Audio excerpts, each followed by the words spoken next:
Did he offer any specific, for example, I've read before about some rules that he offered to you or a creed to live by? Well, first of all, it was 2 sets of 3s he gave us. One was don't lie, don't cheat, don't steal. And he said if you don't lie, you won't have to remember what you said. And that's pretty good. And the other one was don't whine, don't complain, don't make excuses, just do the best you can.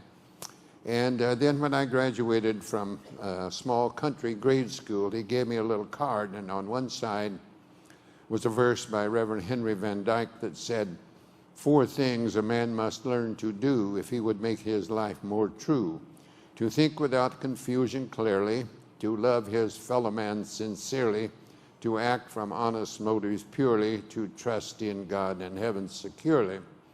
And on the other side was a 7-point creed, and as I say, all Dad said was, son, try to live up to these. The creed was, the first one was, be true to yourself. And certainly if you're true to yourself, you're going to be true to all others. Some of you may be familiar with some of Shakespeare's immortal plays where Polonius speaking to his son Laertes, where he's leaving, going out in the world, and Dad thinks he should give him some advice, knows he won't listen very much, but thinks he should give him some advice.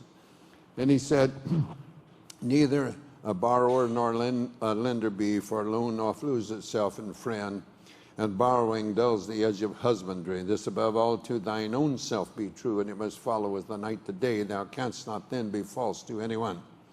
The second one was help others. And I dare say that everyone in here today, if you just stop and think, your greatest joy comes when you've done something for somebody else. There's no greater joy to learn that something you've said or done has been meaningful to another, especially when it was done with no thought of something in return. And then was drink deeply from good books, especially the Bible.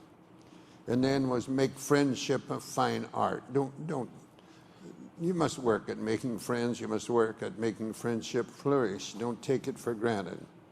And then the one that probably I used a little more toward the development of my idea of teaching sports was make each day your masterpiece. Just do your best you can every day. No one can do more than that.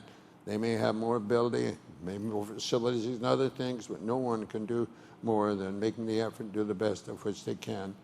Then the next one was build a shelter against a rainy day. And he wasn't thinking of an earthly shelter.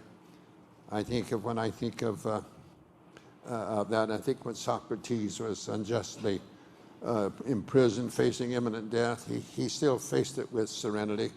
And the jailers couldn't understand that. And they said, why aren't you preparing for death? And he said, I've been preparing for death all my life, by the life I've led. And that's what I believe Dad meant. And the last one was, never forget to give thanks for your blessings and pray for guidance every day. That was the 7-point creed. People ask me if I've lived up to it. And I say, no. But I've tried, and I think that's all Dad would expect it. That's all I expected of the young people under my supervision, of my children, grandchildren, and my 13 great-grandchildren. All I ask is try.